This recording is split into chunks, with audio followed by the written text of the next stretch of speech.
আওয়ামী লীগকে নিষিদ্ধ করার জন্য 24 ঘন্টার ভিতরে আপনারা সিদ্ধান্ত জানান। কেন? আওয়ামী লীগ কোন রাজনৈতিক দল নয়।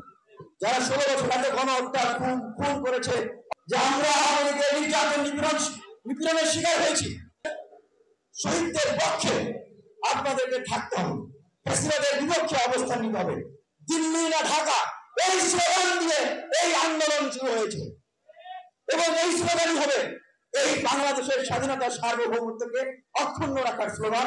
আগামীর বাংলাদেশে ফ্যাসিবাদ বিরোধী প্রত্যেকটা শক্তিকে ঐক্যবদ্ধ রাখার স্লোগান। সুতরাং দিল্লি সিদ্ধান্ত নিবে বাংলাদেশে আবার আওয়ামী লীগ আসবে কিনা, সেইটা কখনো হতে পারবে না। সেই জন্য আমরা জীবন দেই নাই, রক্ত দেই নাই। দ্বিতীয় বিষয়, আওয়ামী লীগকে নিষিদ্ধ কেন করতে হবে? আওয়ামী লীগ কোন রাজনৈতিক দল নয়। যারা 16 বছর আগে গণহত্যা খুন করেছে, অভ্যুত্থানের সময় 2000-এর অধিককে মা বোনদেরকে হত্যা করেছে, লক্ষাধিক আমাদের ভাই বোনদেরকে আহত করেছে, আপনারা কি মনে করেন না যে এই জঘন্য ঘৃণ্য হায়নীয় যে রাজনৈতিক দল নামে যে দলটি আছে, তারা আবার ফিরে আসার জন্য 2 লক্ষের বেশি আমাদের ভাই বোনদেরকে হত্যা করতে পারে? তাদের কাছে এটা কিছু না। উপদেষ্টা মন্ডলীদের উদ্দেশ্যে বলবো যে আমরা আওয়ামী লীগের নির্যাতন নিপীড়নের শিকার হয়েছি।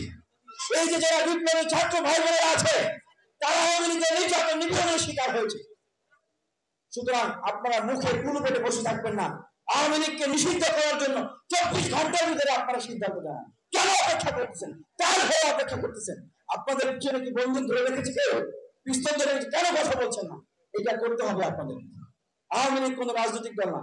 যখন নরেন্দ্র মোদী বলল ইন্ডিয়াস ভিক্টরি, বাংলাদেশের বিজয় নাকি ইন্ডিয়ার বিজয়, আওয়ামী লীগের সর্বোচ্চ নেতা থেকে নেত্রী থেকে শুরু করে শেখ হাসিনা থেকে শুরু তৃণমূলের একটা নেতা নেত্রী কোনো প্রতিবাদ করে না। তার মানে কি তারা বাংলাদেশের স্বাধীনতা সার্বভৌমত্বকে ধারণ করে?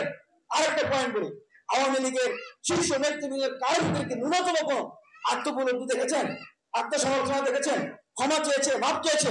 বরং এই যে বিপ্লবী ভাই বোনেরা আছে, আহত হয়েছেন, যারা শহীদ পরিবার রয়েছেন, তাদেরকে বলছে কিশোর গ্যাং, সন্ত্রাসী, রাষ্ট্রদ্রোহী।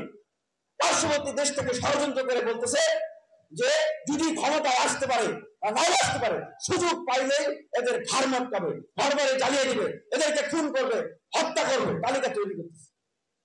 তাহলে কারা বসে বসে এই সরকারের ভিতরে ঘাটতি মেরে থেকে, রাষ্ট্রযন্ত্রের ভিতরে ঘাটতি মেরে থেকে তাদের এজেন্ডা বাস্তবায়ন, তাদেরকে চিহ্নিত করতে হবে এই বিপ্লবী ভাই বোনদেরকে। আর না হলে আপনাদের আমাদের নিজেদের জীবন জানমাল, এই দেশের স্বাধীনতা সার্বভৌমত্ব, এই দেশের স্থিতিশীলতা হুমকির মুখে।